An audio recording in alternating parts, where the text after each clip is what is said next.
Hello, everybody. Welcome for our OpenValue meetup, this time from the OpenValue offices in Düsseldorf. Well, we started planning this meetup quite a while ago in good spirits, but unfortunately, Corona has changed our plans a bit.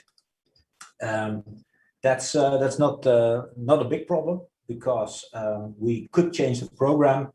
And Bert Jan, who is sadly not able to join us live, is joining us virtually. So that's all good. And we have Sebastian also as a second speaker for this meetup here present in our midst. Gladly, the live stream is available to all of you. So I hope you tune in and you can watch us and join this meetup from the comfort of your couch or home or wherever you are. Before we start, some announcements of a domestic nature. Here, all present are abiding the Corona rules and regulations. We've all been tested and or vaccinated, and we observe the distance. So don't worry, we're safe. Anyone watching from the video stream can use the chat function in YouTube. So please ask your questions while the talk is forwarding. And I will forward the questions and relay them to the speakers. So two talks tonight from two speakers from OpenValue. We start with Bert Jan Schrijver. And he will take us through his experiences and adventures as a software architect in the DevOps world. Bert Jan is co-founder of OpenValue. Most of you will know him as a speaker on many international conferences. Also he's a Java champion, Java 1 Rockstar speaker, winner of the Duke's Choice Award, etc., etc. But he's really someone who is at the center of the Java community and likes to contribute in many ways. So we're very happy that he's joining us this evening. After the break, we will have a second talk, more about that later. But for now, first the floor is to Bert Jan. Bert Jan, take it away. Thank you, Gerrit. Well, I'm abiding to Corona regulations as well, because I'm a couple of 100 kilometers away from you, currently quarantined in my home.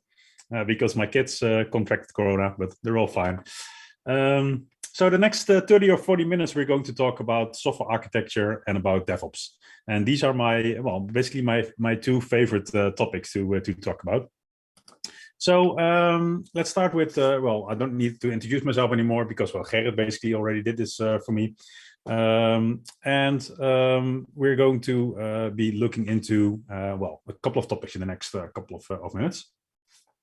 I don't see my slides yet in the screen, Gerrit. So if you could fix in the stream, if you can fix that would be great. So the other people can see it as well. So the next, let's say 45 minutes, we're going to look at an introduction. I'm going to explain what's basically the base principles behind DevOps. I'm going to explain you why I think that you should do DevOps. And I'm going to share the principles of DevOps. And next, I'm going to plot these DevOps principles to the principles of software architecture. So how you can apply software architecture in a DevOps world. Bert Jan, could you maybe hold on for a couple of seconds? We're trying to fix the screen. Oh, it's there, I think. No, it's there. Okay, take it away. Sorry. Well, you said a couple of seconds, so those couple of seconds are over now. And in the end, I'll do a short stint about flexibility in software, which is a story about a project that I lived through a couple of years ago. And every story needs an end, and this one is no exception there. There's room for questions afterwards. If you have any questions during the talk, feel free to drop them in the YouTube chat. If you have any questions afterwards, you can reach out to me on Twitter. I'll be happy to help you out there. So let's start with the first question. What is software architecture? How can we define software architecture? And you could say that it's the sum of all decisions you've taken during development. You could say that it's about making design decisions about important stuff. So then what's this important stuff? Well, it's typically the stuff that you hope that you got right in the first place when you start the project. And I'd say that it's about enabling a team to build software that provides solutions for business problems. So in the end, the goal of architecture is to allow a development team to help the business accomplish their goals. So let's look at a couple of definitions first. So continuous integration is where team members integrate their work frequently and their commits are verified by an automated build and test suite. So think for yourself, do you think that you practice continuous integration in your current project? Okay, now think again. You're doing CI, according to my definition, if all developers in your team check in to version control at least once a day. And you're doing CI, in my definition, if every check-in triggers a build and a unit test run. And then finally, you're doing CI, in my definition, when if the build fails, it's not fixed within 10 minutes when it breaks. So now think again, are you doing CI or not? So this is why definitions matter, right? Then continuous delivery, and this is basically a way of working or way of practicing software development. Let's say that it's about building and testing your software in such a way that it's always in a releasable state, so that you're ready to release to production at any time. And then maybe the next step is continuous deployment, where every change that goes to your CI pipeline and to your automated test suite automatically gets put into production. So is this the end goal for everyone? I wouldn't necessarily say so. It is obviously a good goal to strive for, because then you're basically doing lots and lots of small changes instead of infrequent big releases. But it's not necessarily the end goal for everyone, I'd say. So most teams I work with deploy their stuff to production every sprint, so every 2 weeks or so. And that's fine for most people as well. And then DevOps. What is DevOps? It's kind of hard to find one coherent definition of DevOps. So I have a couple for you. So you could say that's about devs and ops, and they're being responsible together. So it's about taking responsibility as a team for the entire life cycle of a product. So it's about being responsible for moving from idea in your head to working software in production. Another definition you could say is that it's about developers and other IT professionals. So testers or maybe the project manager or UX designers, and they're working together on a shared goal. And this goal is building and running good software quicker and more reliable. Or there's another one, you get 3 for the price of 1 today. This is a more goal-driven definition. That says DevOps is a set of practices with the goal to reduce the time between committing a change and the change being placed into production, while ensuring quality, obviously. So the time between commit and that is live with sufficient quality. So why should you do DevOps? It helps making your business win, making your business move faster as an enabler for continuous delivery, faster problem resolution, and also the ability to focus on adding value instead of resolving problems. So what's it really about? What's the core of DevOps? Well, I'd say it's mostly about culture. It's a cultural thing. And this is a culture of freedom and responsibility. So freedom is nice, but the price you pay is responsibility.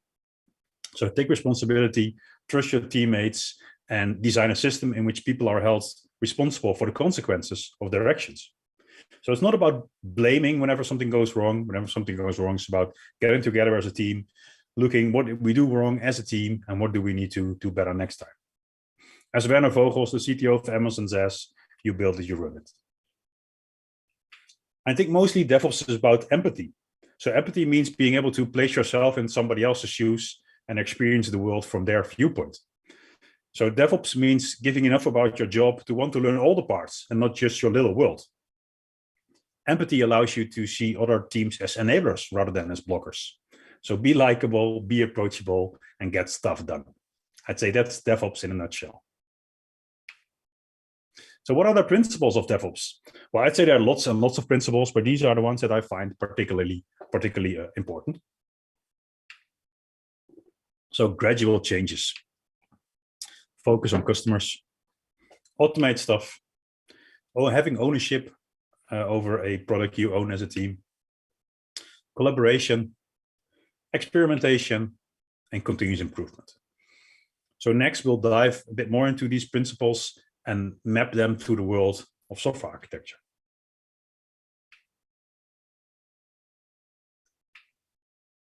So if you look at the principle of gradual changes, so no big releases, but having small incremental changes continuously into production. How does this map to the software architecture world?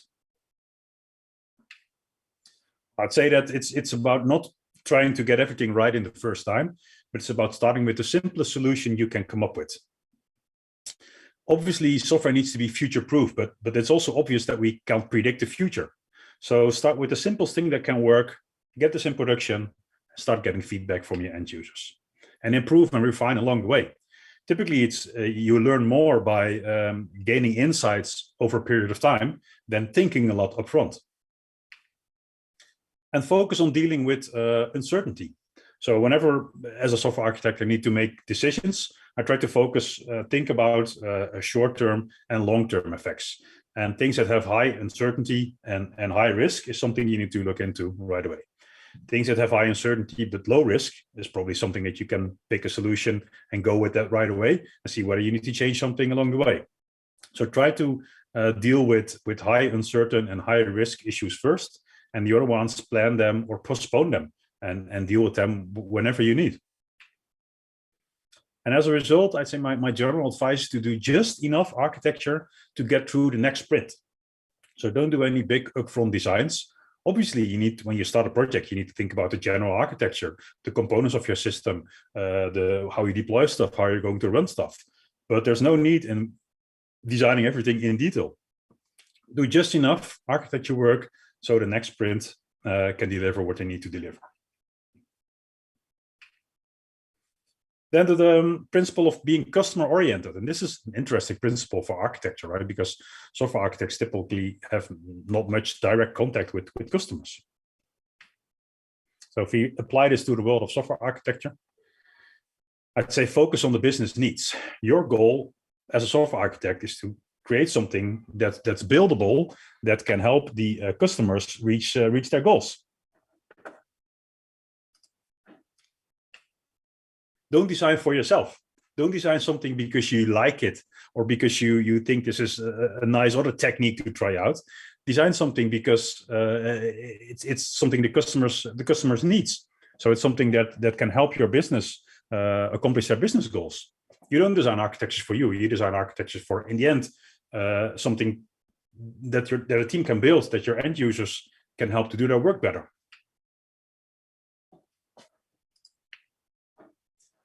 And help out business with clarifying non-functional requirements. So stuff like it needs to be secure, or it needs to be performant, or it needs to be scalable. This is typically quite hard, right? Business people typically have trouble defining these requirements. And as a software architect, you are right between the team that builds stuff and the business that comes up with these requirements. You can help them clarifying. What do you mean by it needs to be quick? How fast does it need to respond? How many users do we expect? How many requests per second? Do we need to be able to scale, or do we have a continuous load? Security, how secure do you want it to be? Do you want to be, I don't know, be able to withstand a break-in attempt to a data center? Okay, then we might need to encrypt stuff. So I think this is where you can really, as a software architect, prove your worth to a business by helping clarifying these types of requirements. Automation obviously is a big part of DevOps. If you automate things, you can be sure that they work in a predictable and repeatable way. So what can you do in terms of automation in software architecture? Well, obviously there's the tools that you can use for diagram generation. If there's one thing I think important for drawing diagrams as an architect, is they need to be maintainable. Same as with software. If you draw a diagram in some tool, you export it to a PNG file and upload it to Confluence, and somebody needs to make a change there, nobody's going to do it because they don't have the tool, they don't have the source files. But if you use something like Plant UML or Structureize or any tools that support UML or the C4 model, then typically it's a small step to edit something because there's a code definition of your diagram and it's something that you can easily update. There's automated architecture checks that you can use, for example, by using tools like ArcUnit that continuously validate, for example, the architecture of your system, that there's no communication between components that are not allowed to communicate together. You can run automated analysis on stuff like coupling and maybe even cohesion. And there's tools that can help you calculating technical depth, but also stuff like duplication, etc. So focus on getting as much as possible of these automated architecture checks in your CI pipelines. And then infrastructure as code is something you can use to also automate your architecture, but then I'd say it's less about software architecture, but more about cloud architecture. So if you design your system to be run in a cloud environment, then obviously it's helped by automating the provisioning of these environments, because this also allows you to make sure that all your environments are configured in the same way, instead of the problem that it works in acceptance but not in production because something was just not configured in the same way. Ownership then. If we plot this to the world of software architecture, I'd say that the team that's responsible for the application also owns the architecture. So the team is also responsible for the architecture, and the team should also be able to make changes to this architecture, maybe by consulting with a software architect, but in the end, the team that's responsible for the application should also own the architecture of the application. And as a direct result, the architect needs to be involved with a team. So typically in a DevOps world, you have cross-functional teams, which means that a team has all the capabilities it needs to go from idea in your head to working software in production. And it means that the architect or whoever works on the software architecture needs to be involved with the team as well. And you're accountable for the end result as well. What I've seen happen is that somebody designs an architecture, throws it to the team struggles by getting it to work because the architecture is rubbish. Then they fail with the project, and then the architect screams, well, but you didn't implement my architecture correctly. Well, if they didn't implement the architecture correctly, then you weren't there to help them implement it correctly, right? So I'd say that you're just as accountable for the end result as everybody else in the team is. And one thing that's more of I'd say a general piece of advice in every fast moving world is to minimize any dependencies to anything outside the team. Because as a team, you can control everything that's within your span of control within your team. So your code base, hopefully your infrastructure, etc. If you have a dependency to anything outside your team, something you cannot control, if there's anything wrong there or you need to wait for something, then you have less influence or maybe even no influence on fixing these kind of things. So try to make sure that as a team, you don't depend at all on any things outside your team. And it's also is a direct reason for why the architect needs to be involved with the team as well. If you need to wait for an architect outside the team to design something before you can build it as a team, I'd say that's a pretty unwanted dependency you have there. So this is a diagram from Gregor Hope from the website architectelevator.com, which is lots of interacting architecture viewpoints and articles. And he says there are basically 4 models of architects working with teams. So the first one is where the architect decides and the team executes. The second one is the architect is in the team, working directly with the team as a separate role. The third one is team members do architecture. And the fourth one is there's implicit architecture or no architecture at all. So you see 2 green check marks. And the point with these 2 green check marks is that there's arrows both ways. So there are feedback loops between the team and the architect, or architecture is even done by team members. And this is fine, because then there's less dependencies outside the team. You can quickly make changes to your evolving architecture. If there's no architecture, then it's going to be chaos. It might work for small projects, but for any reasonably sized projects, it won't work at all.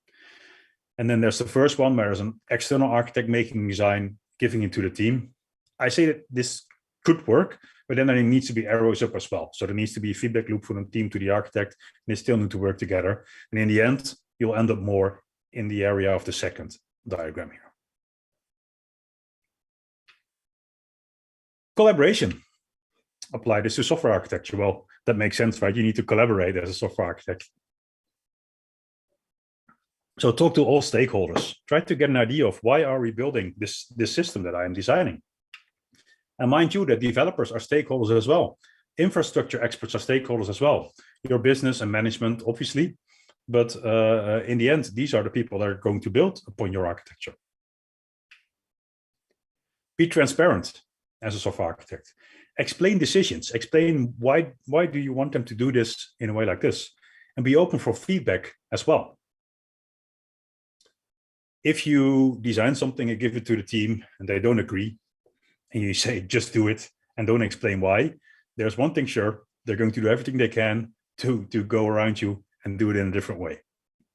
So explain and try to get support from your team on why they're working in a way like this.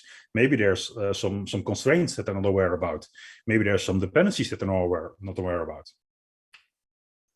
And obviously here there is no room for ivory towers. So in an ivory tower, I mean that you're working in your architect office and from there sending your designs over email to a team. Obviously you need to be collaborating with the team as well. And try to get stuff like non-functional requirements as clear as possible as early on in the project, because it can have a major impact in your architecture, especially nowadays with cloud native stuff and microservices. Stuff like resilience is more important than ever. So here also talk about the people who need to run your architecture in the end, whether it being a DevOps team or maybe an infra or SRE team. There's SREs are stakeholders as well. Experimentation then. Do proof of concepts, even as an architect, to gain insights. So if you're not sure about something, there's a couple of things you can do. You can keep thinking until the answer pops up, and that typically doesn't work. You can just try something and try to get feedback from the team whether this works. This might work depending on the situation and whether there's risk involved or not. Or you can try to do an experiment yourself or have the team do an experiment. So in my experience, every hour you spend experimenting with something saves you at least a day in development later. Because the easier and the earlier you gain these insights, the more early in the process you can steer based on the knowledge you gain from these experiments.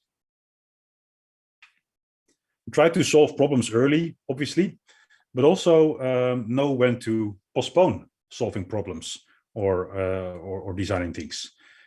So if you design upfront for only one sprint, then after the sprint, you're throwing away maximum one sprint of work, right? So embrace failure, embrace trying out something in a sprint, getting it live, and then finding out that it doesn't work at all. You're throwing away 2 weeks worth of work. Well, that's a shame. But if you wouldn't experiment there and you would have built on this for 6 months, you would be throwing away 6 months of work.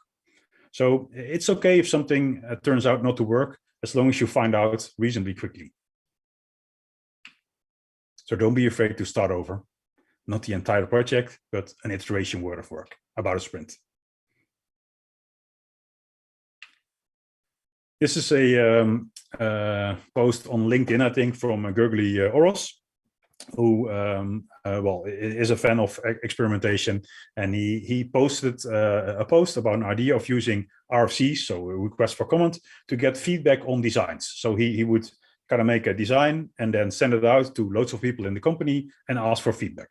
So somebody read this post and pitched this idea to their chief architect, and the architect said, it sounds wildly inefficient sending something like this to more than a small closed group.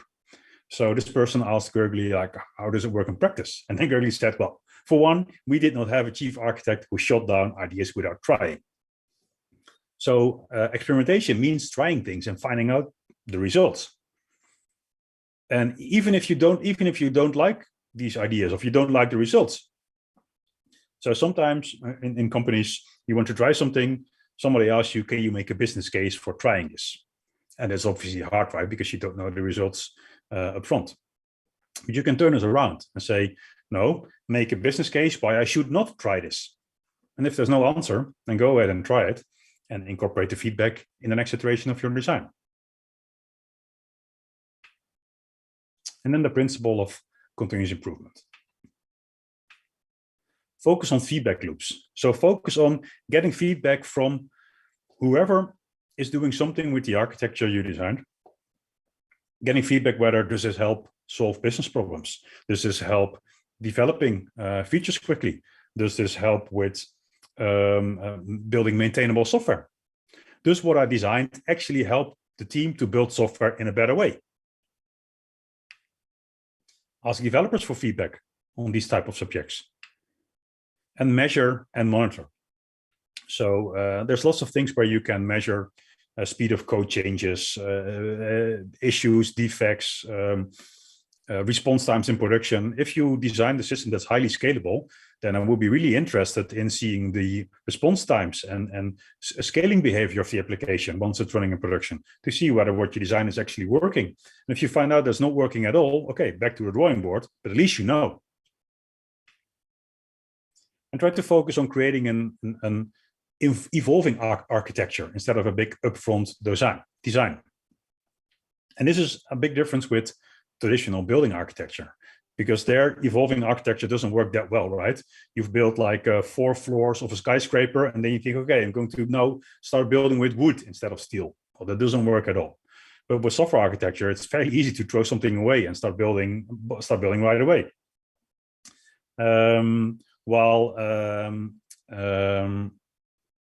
I'd say that this is all goes back to the point that I made about designing just for the next sprint.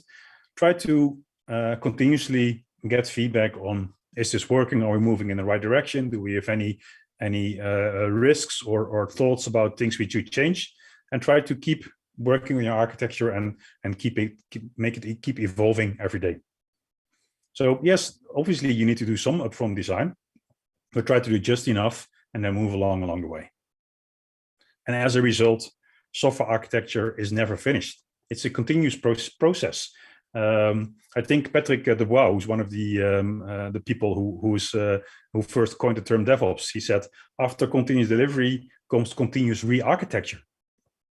Because also your architecture is something that needs to stand through the tens of time and continuously improve with whatever is happening in your project.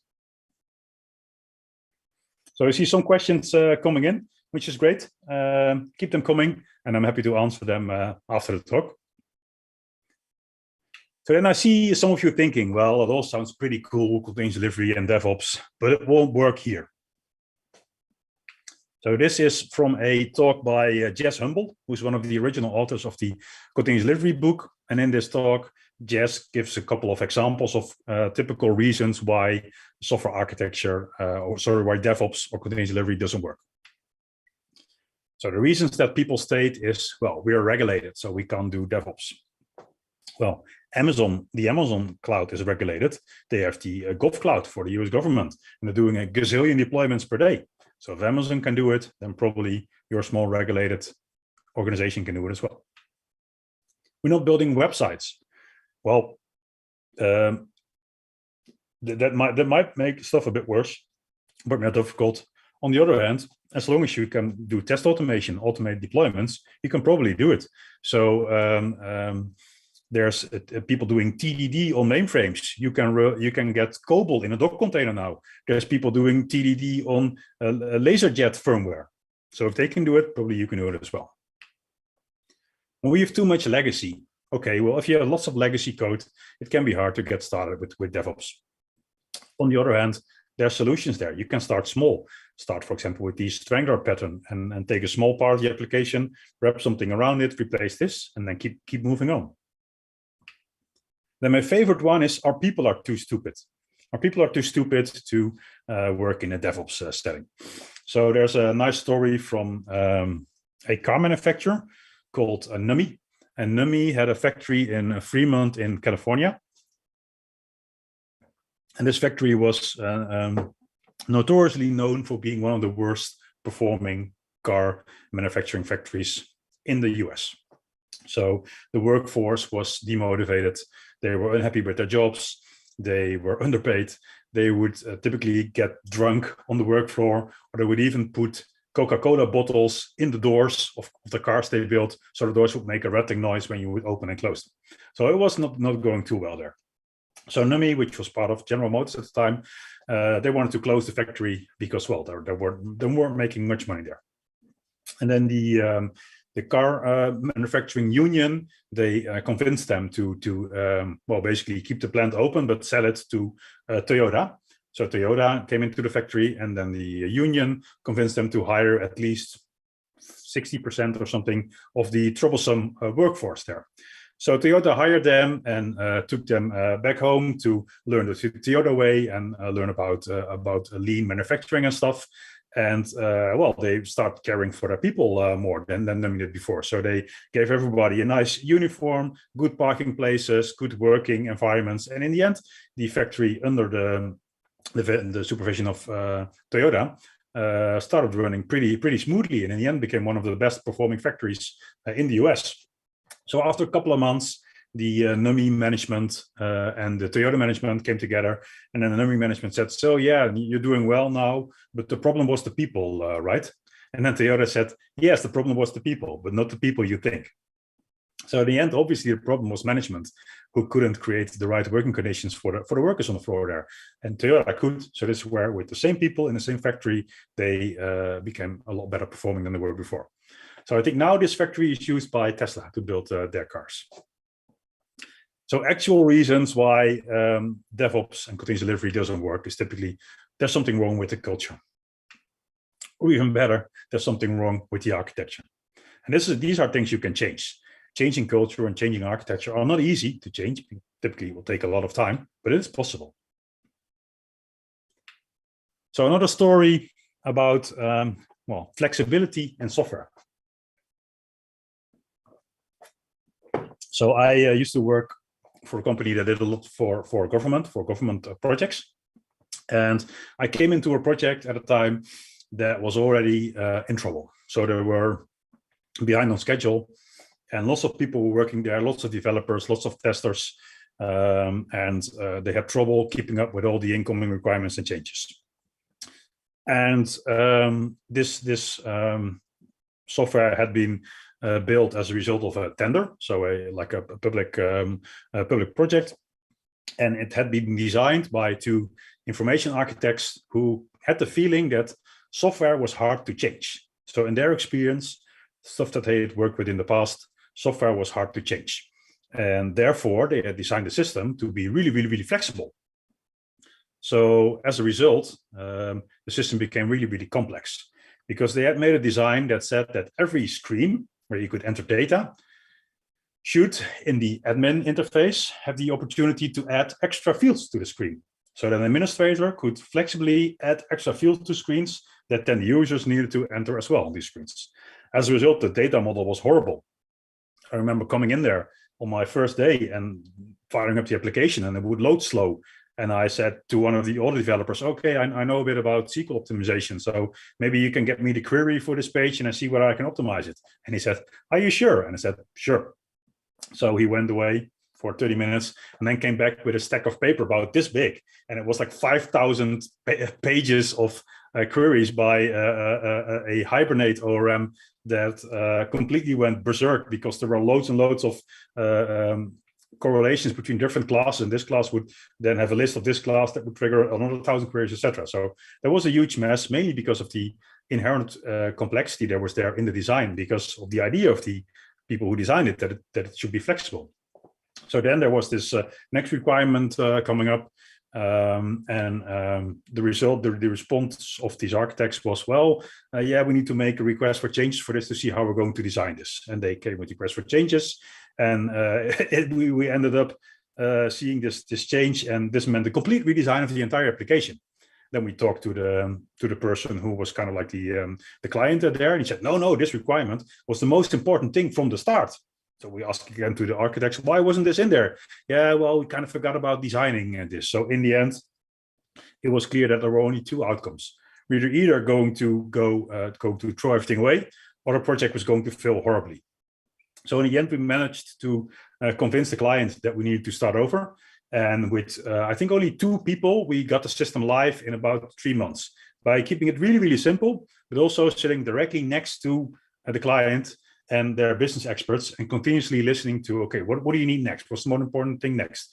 Build this, get it live, iterate. And in the end, having really simple software that was still flexible, because it was only a couple of thousand lines of code. So whenever somebody talks about flexibility, I think back about this period in time where, well, these things happened. So if you think about flexibility, I think it's also about software that's easy to change. So to summarize, how do you work as an architect with the DevOps team or within a DevOps team?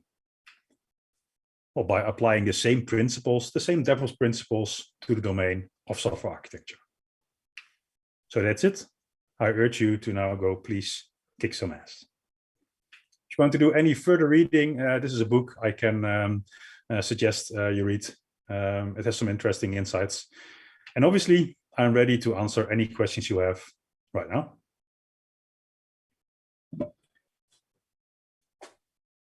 So, thank you, Bert Jan. And actually, there are some questions, so I'll just relay them to you. Yeah.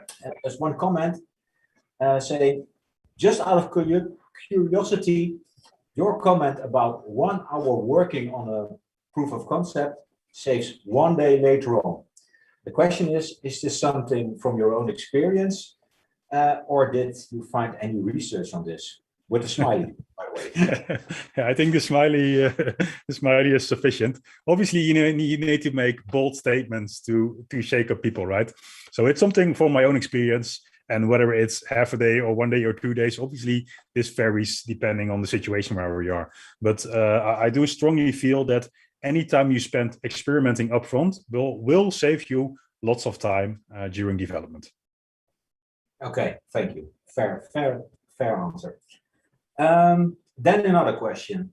Shouldn't the software architect coordinate the architecture between several teams? And how does this fit to the proposed architect in the team? Yes, it's a great question. So I'd say there are multiple levels of where you can practice software architecture. So obviously, within a team, you need to think about the detailed architecture of the application you're building in this team. But once there are multiple teams that are in some way working together, there's also software architecture necessary over or between those teams, or with integration between those teams. So I'd say that there are a couple of models that you can apply there. First one is every team has its own architect, preferably working in the team. And these architects get together once a week, a couple of times a week, to discuss any interdependencies. Or maybe even before every sprint to discuss any architecture dependencies, or maybe they have an architecture board or an architecture working group. That's one. I think once you become bigger, it becomes harder to get these working groups working. So then one thing that can work is you have 1 or 2 central software architects that purely have the task of coordinating work over different teams. So if one team has a problem that they need to solve, then this architect should be the person who says, well, go talk to this other team because they had a similar problem. They solved this in this way. So then you're mainly acting as setting out the line over those teams and acting as glue between those teams. So I'd say that on different levels, you can still act. But I'd say that once you have multiple teams that work together, it's important that obviously there's architecture synchronization. And this can be done either by the architects in the teams by working together, or having by a couple of architects working to serve those teams and connect them, basically. Yeah, I understand. See. And another question, can you give some examples of the architecture hindering, or the architect hindering DevOps adoption? The architecture, sorry. So some examples of the architecture hindering DevOps adoption, and what to do about it to fix it. Yeah, it's a great question. So obviously there's different ways where architecture can hinder a DevOps adoption. If the architecture is set up in a way where there's really specialized infrastructure capacity necessary, so that you need an external infrastructure team to manage and deploy your applications, I say that's where the architecture is hindering you, because you cannot have a team that can deploy and build these applications themselves. Another one could be where there's an external architect outside the team that needs to approve or design all architecture changes. And what happens there typically is that these people get really busy and they don't have time to spend enough time for every team where they're responsible for delivering the architecture for. So then you have this external dependency, where as a team, you cannot move as fast as you want, because the person that needs to basically help you with your overall design of your application is not moving as fast as you want, or is focusing on other things. And I think third, if you have a really big application, let's say that it's a huge monolith with I don't know, a couple of million lines of code, where different teams develop on, and it's still deployed as one single deployable. This can hinder DevOps adoption as well, because ideally you as a team are completely responsible for this product or this part of the product that you work on.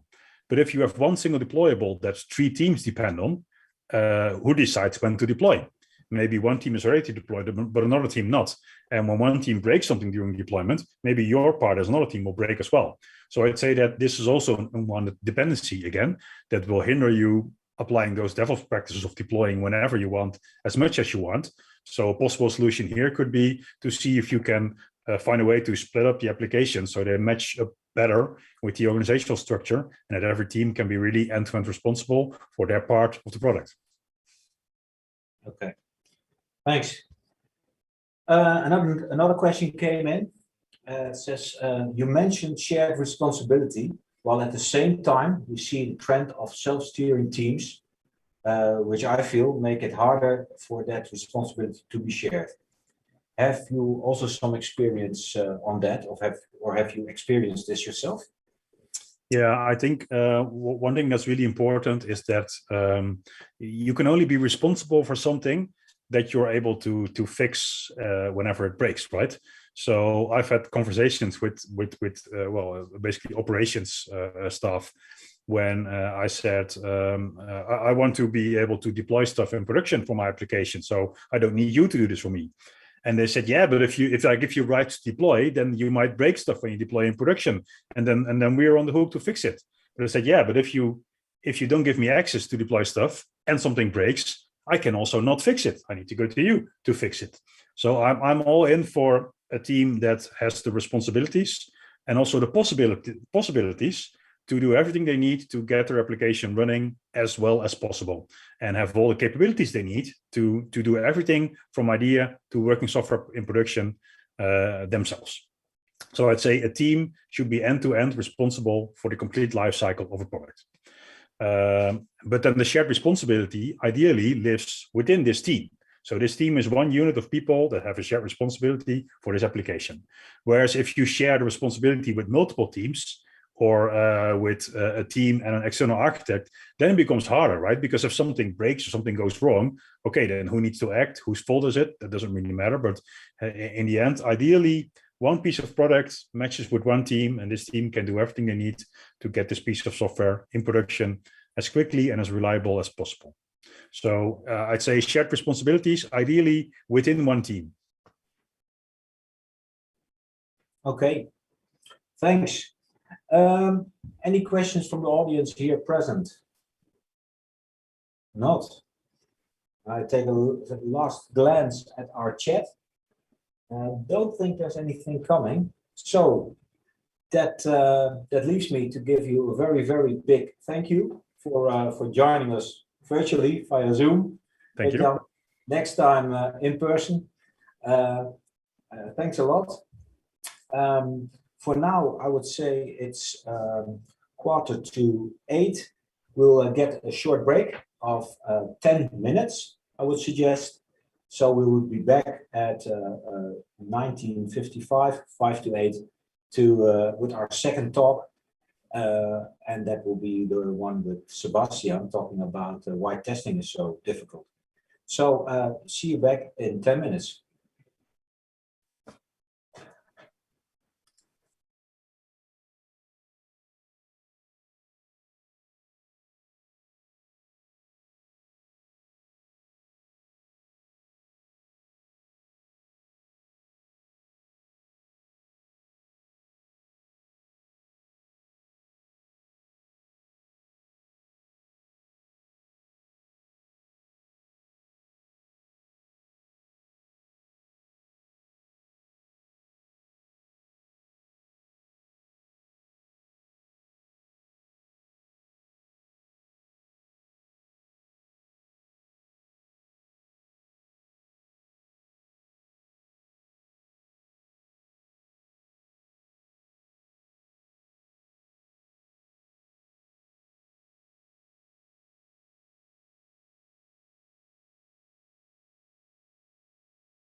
Hi, welcome back after the break. Next talk is about why testing seems to be so difficult, despite all the tools and all the documentation, all the books that are written, and all the talks that are given about it.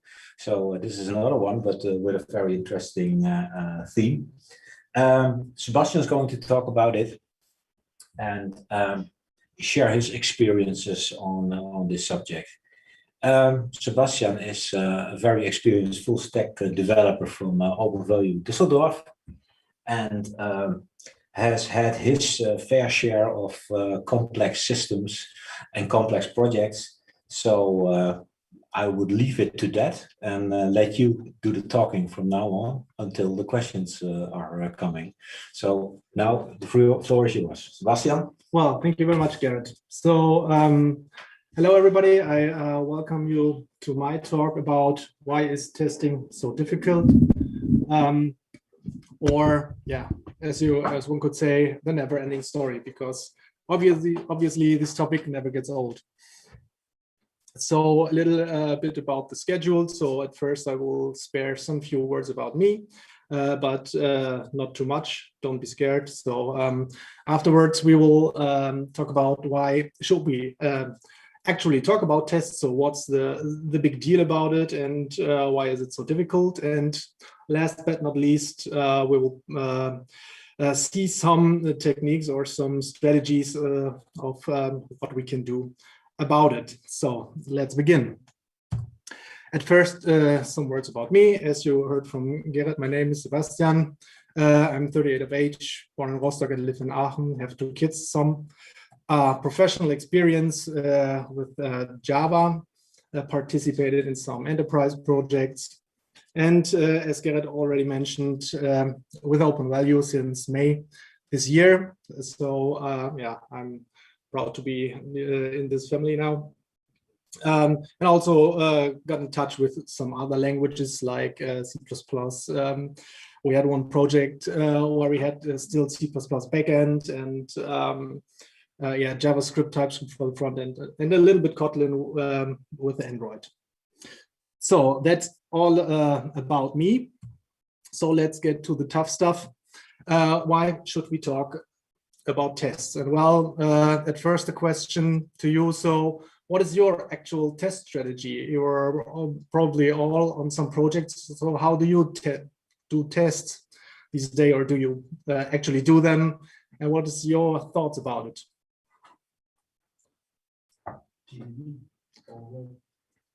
Someone says TDD here, so that is well known. That is a nice thing. Some other strategies. Do you do integration tests, or somebody heard about behavior-driven testing, some kind of stuff? So some people nodding. So obviously, I think everybody goes with me if I'm say yeah, we should test, and everyone typically has some kind of test strategy, how they do stuff. There are probably only 2 reasons why you should not write tests, and the first one is your superpower is to never ever produce any errors. So then it's probably fine to do your coding without testing. Or another thing, you simply like to annoy your colleagues with unmaintainable code. So you obviously hate people and you want to annoy them. As I'm sure that nobody here is that kind of guy, I think we should finally come to the point why we actually should talk about tests. Well, as Garrett already said, there is a lot of material out there on tests. So there's a lot of talks, a lot of books, a lot of like videos you can watch. But still, almost all projects I participated in had some problems with tests. So there were not sufficient test coverage, or critical parts were not tested, or the tests were too slow. It was hard to test certain things. So there's always a lot of problems. And you might now think, well, coincidence? That guy was everywhere. Probably it's his fault. Well, I hope not, and I really don't think so. So let's have now a look at some points that can make testing like really difficult or give some obstacles when it comes to testing. So the first one is probably deadlines. Everyone, I think, knows that these are horrible things. So most new projects start with very good intentions. Everything is set up. You have your CD, CI piping. Everyone is doing tests. You have reviews and everything. And suddenly that guy appears. Yeah, there's this deadline. Yeah. And as this deadline comes closer, typically this happens. There's some panic. So because you have to get stuff out, there's this deadline. This is typically especially hard when there's like legal reasons for the deadline. So you really need to get the feature out because it's important for the business and you cannot like push it further away. And suddenly it appears to be a good idea to omit tests to save time and to get the stuff done. And as you see by the warning sign, probably this is not a very good idea. Another thing is like architectural problems. So what I see very often is in code is when there's a lot of static methods with complex business logic. So you cannot really test this very well, or if this is used in other methods or other classes, you cannot mock it really well. So if you write tests, it gets complicated very fast, or like inline construction of collaborators, overly use of inheritance, modification of arguments and closely coupled systems as well. And if it comes to like microservices or distributed architecture, then also centralized data structures and mappers can be a problem, because imagine if one service needs a slightly different data structure and it's centralized, then obviously there's a struggle, and yeah, this can really be a big problem. And at this point, I want to share some code with you to see how this can be a problem. So here you see like a little service. This is like very, this is not a real world problem, just something here for the demo. So this service should average up, calculate the average of some contract figures, and you have some various ways of like getting these contract figures. There's like here this additional contract figure service. There is this business rules class that produces contract figures out of contracts. Yeah, and finally the contract itself supplies some contract figures. So you then add it all up, and you end here with a logic that does the calculates the average of everything. So not a big deal so far, but if it comes to testing, here in this test, as you can see, the test looks at first pretty simple, but we saw some flaws in the architect in the design of the classes. And one is in the business rules. Here you have this static method that produces some contract figures. In this case, it's very simple, but imagine there's a lot of business rules here to obtain contract figures. If you now want to test this service that uses these business rules, you obviously need your test data here to apply all the rules that are in this static code. So this can make the test overly complex and hard to maintain. Another thing we saw here in the service is this inline construction of this additional contract figure service. So it is really inside of the code, so you have no chance of having a mock there or something. So again, if you want to test this code, you need to implement like the logic or the business contract that is implemented in this fetch additional figures method. Yeah, so you need to apply to this contract. Otherwise, so now you need to have like two different logics that you need to consider in your test. And there's another thing you see here this contract interface. It has like a nice get figures by type method. That's all okay, but we have here such an abstract contract, and this abstract contract implements this get figures by type, and this does something weird here.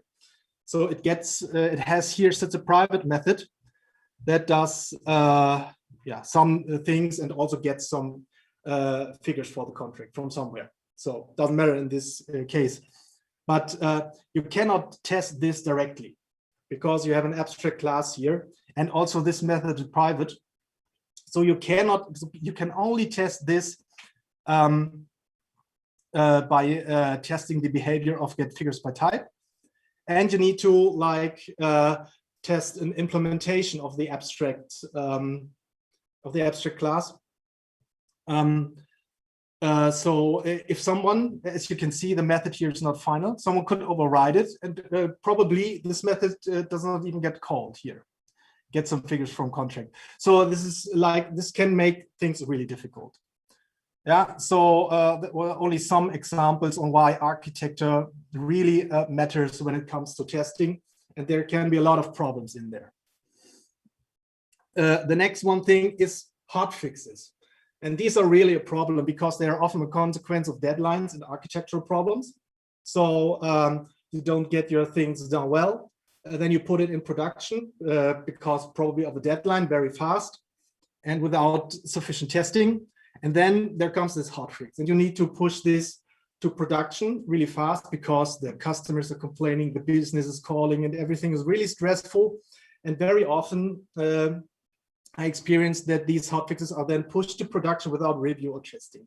And this can get really annoying, and this makes your technical debt even bigger. Yeah, so this is really not a good idea, and this is really a problem.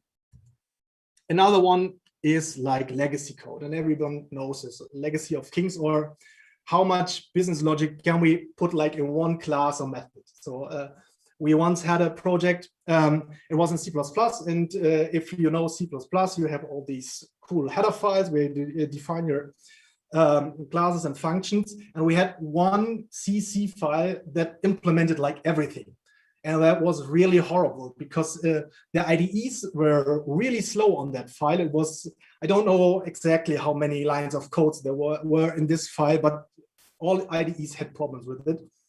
Yeah, and it wasn't really not even testable. So I see things like this in legacy code very often. And this legacy code is often like also a consequence of all the other things we see before. So deadlines, all things that make you think, okay, we need to leave the tests aside and do them later, and don't have like good reviews on the code and stuff that leads to such kind of things. And you might think, okay, this is already horrible. This is already not good for like testable software and getting things like secure and ready for production. But can it get any worse? And of course it can, because it might be that the kings are still there to defend their legacy. So more than often, you have one or two guys there that were in the project from the beginning on, and they know everything, and then they really like to defend what they build there. Yeah, and if you have these guys, it's really hard to come up with new ideas, to tell them, okay, let's probably like put things apart to make them better testable, or apply newer patterns, modern patterns or something. This can get really hard, and this really is like a big issue when it comes to testing. So, and another one thing is methodology, because what I experienced in many projects is that there are often developers that have no clue how to write tests, and especially unit tests. And here are some things that happen very often. One thing is they test too much in one test. So I don't know if you have experienced this once in a while, but more than often there's just one test that says test if whatever works.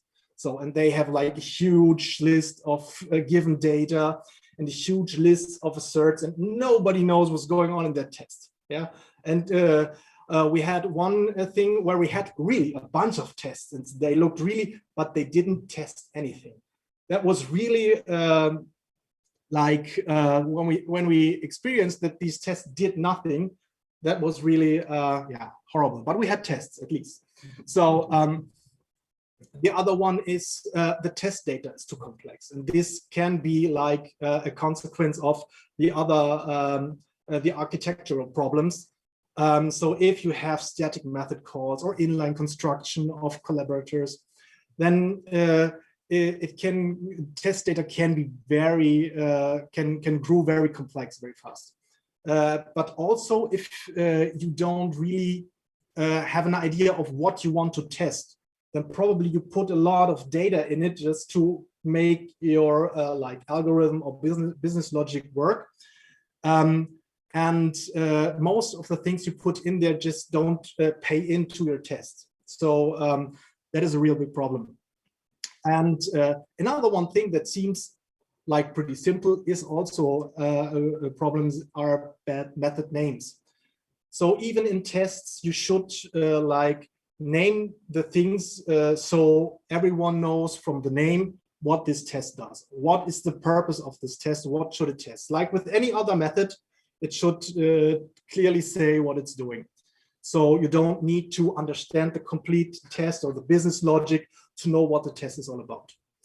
And some other things are like people don't know the mocking framework. We had some guy that liked to run JUnit 4 tests with the Mockito runner. So, and the Mockito runner checks if every mock is like really in use. And that's obviously a good thing, but he then used lenient on every mocking so that this check is not performed anymore. So that if you see that when you're coming from an external as an external and you see that, you just ask me, so why is he doing this? So, and this can get really confusing. Or some other guy using BDD Mockito and not using the features of it, just because he saw it somewhere else. So yeah, so not knowing the framework and also not with knowing the assertion framework, because assertions in tests are really crucial. They should clearly say what went wrong. And if you don't know how to use the assertion framework, then the messages from failing tests can get confusing really fast. Well, there's obviously a lot more reasons or things that can go wrong, but these are the main things I experienced that really hinder people to go on and to have fun even with testing. So then what can we do about it? Is there anything we can do? And yeah, of course, there are some things we can do. The first thing is you should have 1 or 2 guys, or even more if all people are into testing, fine. But there should be 1 or 2 guys that are really into it, like testing pioneers, you know. So they push everybody. If somebody does not do their test, they go to the people and say you need to do it, so that everyone is like really afraid of them and say, "Oh, better do my test," or they come to me and complain and start whining and stuff. So this can really help. So you should have these guys in the company. That is really awesome. Another one thing is, and that sounds simple at the first in the first place, is to have tests as an acceptance criteria. And as stated before, new projects start all ooey and everything, and they want to do it. But if things get tough, often tests are skipped. So don't do that. No part of the software goes out untested. Yeah, and I don't mean human business acceptance tests, like there's some guy that clicked the software and okay, it looked fine. No, I mean, like Bert Jan said, there should be automated tests that that test all business logic, so that you can be sure that everything is fine. Yeah, even when something gets stressed out. One other thing is test-driven development. Everyone heard it. And test-driven development gives you a huge psychological benefit, because if you do the implementation first, then tests are on top and they feel like a burden. If you do your implementation first, then when you're done, yeah, you're done, okay? All right, and then there comes the test, and that can sometimes feel like a burden. It feel like a little, I want to bring it out, but tests are still there. If you do it like before or in parallel, then it feels like more a part of the development process, and this this gives a huge benefit. But there's a but at this point. It takes time to get good at it, because to do test-driven development, you have to like switch from the problem you want to solve to the output you want to get at first. So you need to think first about what should be the result, instead of what do I need to implement and what problem do I solve. So it takes time, and you need to practice it.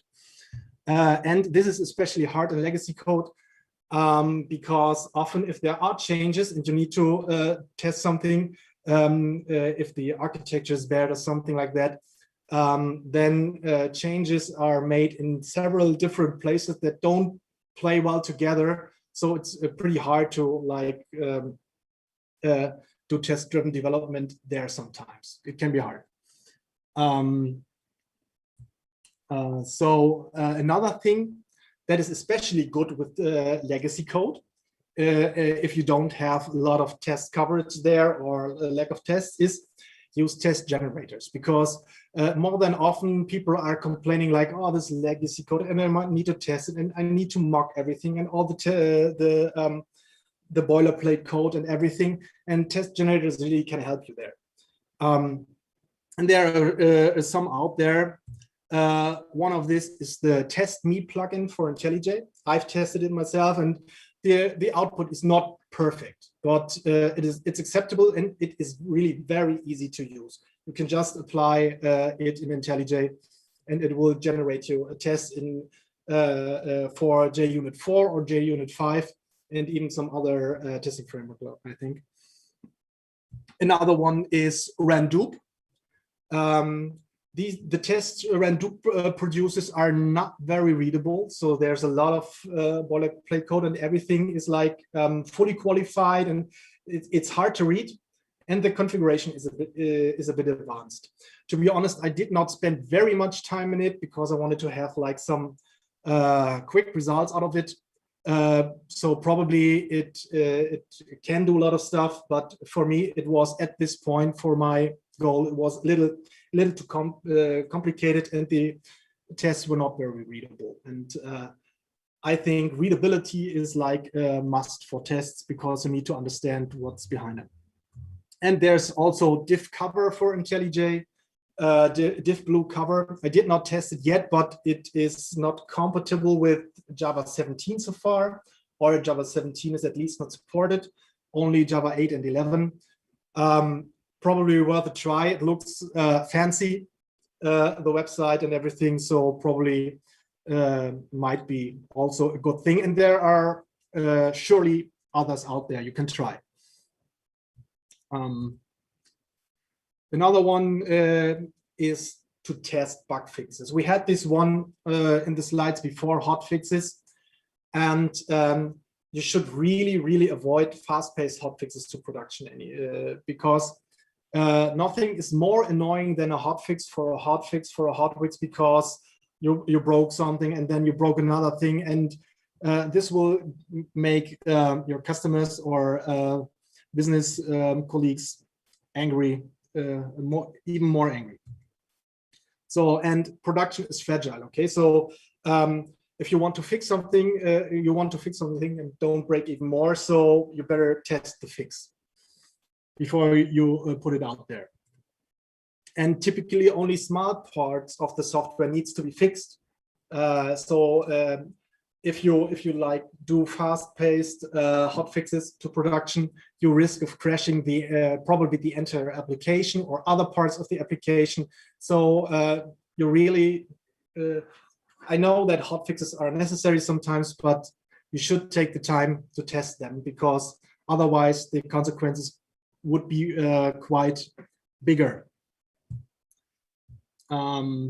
Here, another one that sounds pretty simple at first, code reviews. Everyone does it, but you should really do it by heart and try to understand what the other one did. More than often, I saw people just clicking on accept so that the code goes into the code base and they can move on, probably because some other guy was waiting on it or things. But if you do code reviews well and you have probably experienced people that can do it, then this uncovers missing tests and also ensures the quality of tests. So if you really take the time and go into the code and try to understand what the feature is all about, then you can uncover the missing tests, and this also helps to ensure the quality of tests. Another good strategy is pair programming.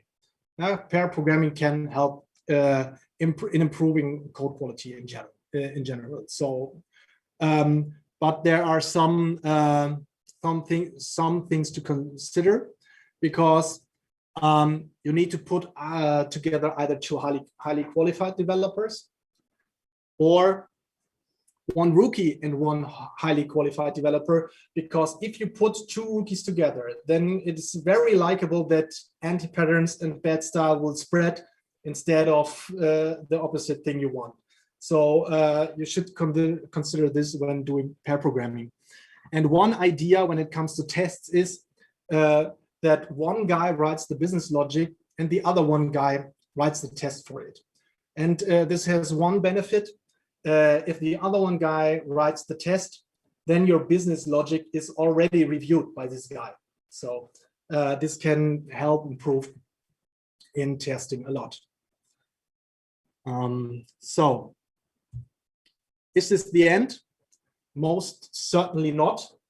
But anyways, I hope I was able to give some inspiration, and yeah, thank you for having me.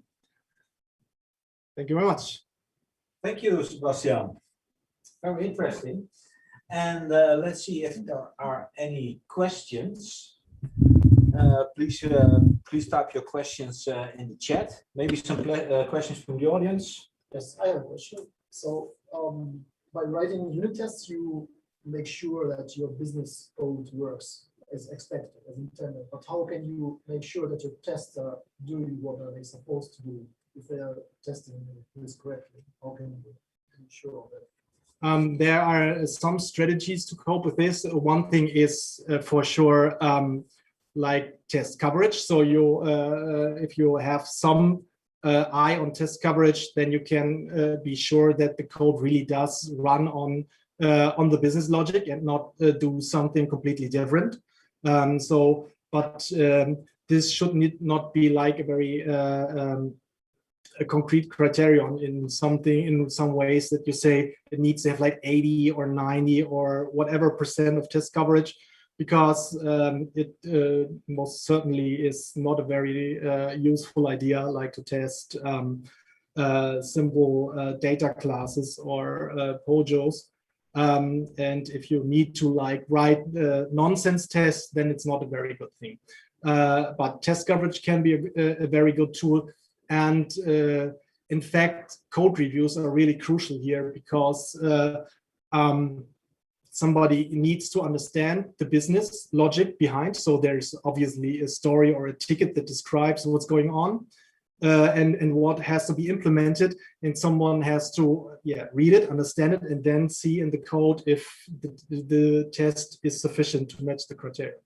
So that could as well be a thing. And of course, you can do like some integration tests, but you should not overly use these, because they are very slow or can get very slow fast, and they have slow return cycles. So or can have slow return cycles. So the unit tests are often the better choice. Thank you. Okay, a question from the chat.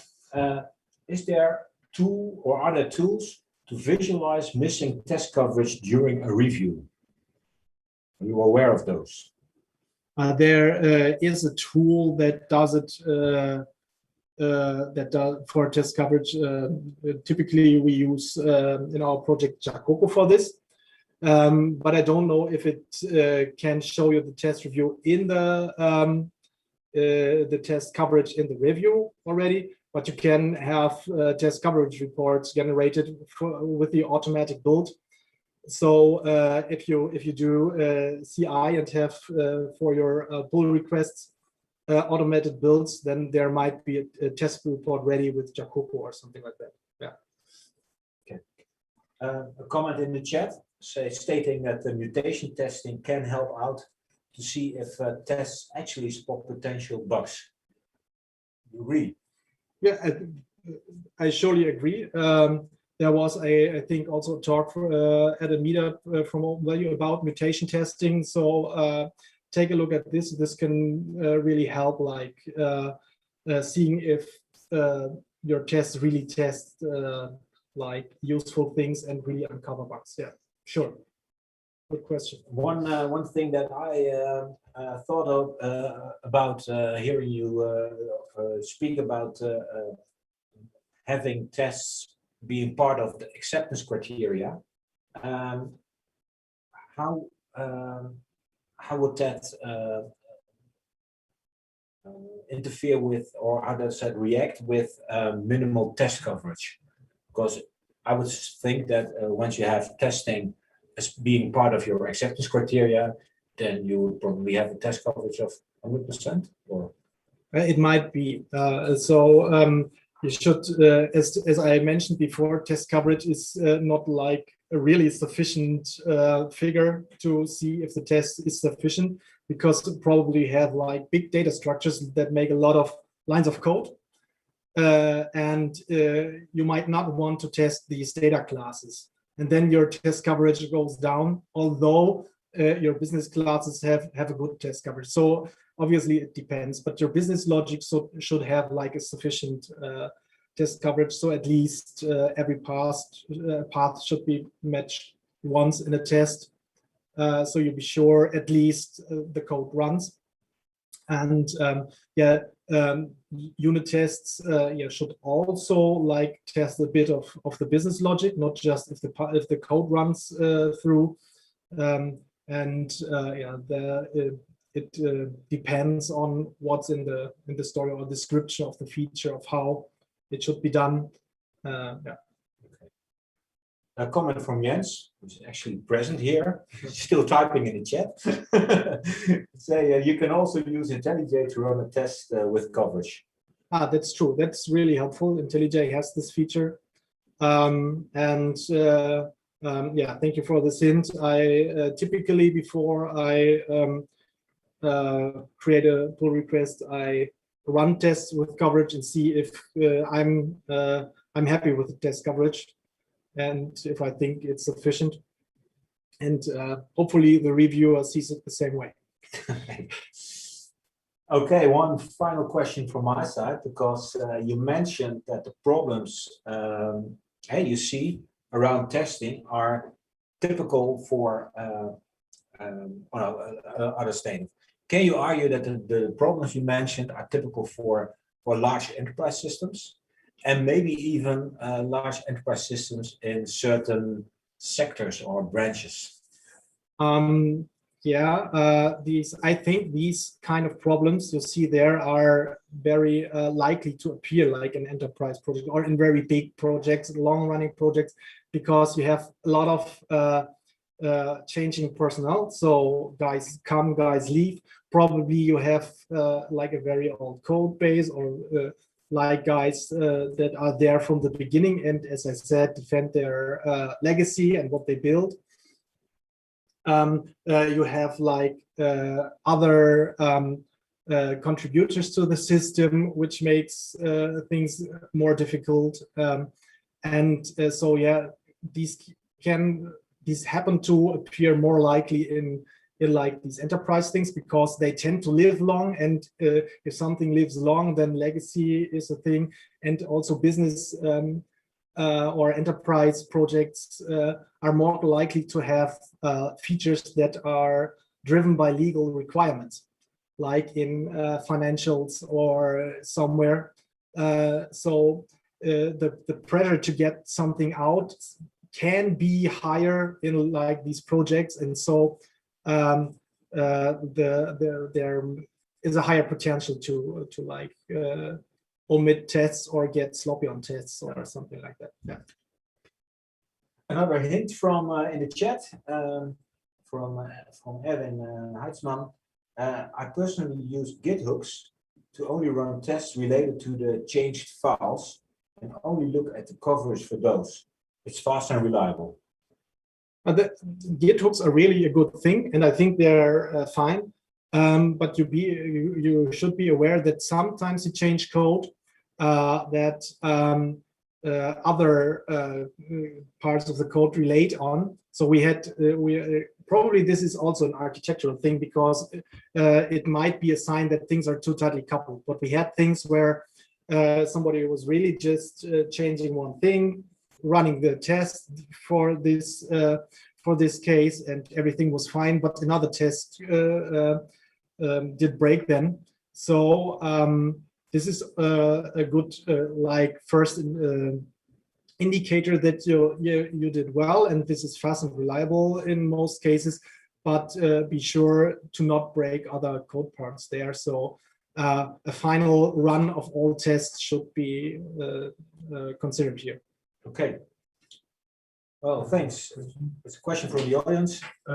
What about when you start a new project? Do you think there is a limit on when you should start to test? Like if you start a new project, the code base might change a lot, and the architecture might change a lot as while you are figuring out and like experimenting with stuff. Do you think there is like a start date to test, or do you think there should be tests from the beginning and you should always adapt them along the way? It depends on what you implement first, or on what you're experimenting first. Are you experimenting on some architectural stuff, how stuff goes together? Probably you might wait until you are happy with your solution. But if you start from day one, begin to implement business logic, yeah, you surely should test this from the beginning on.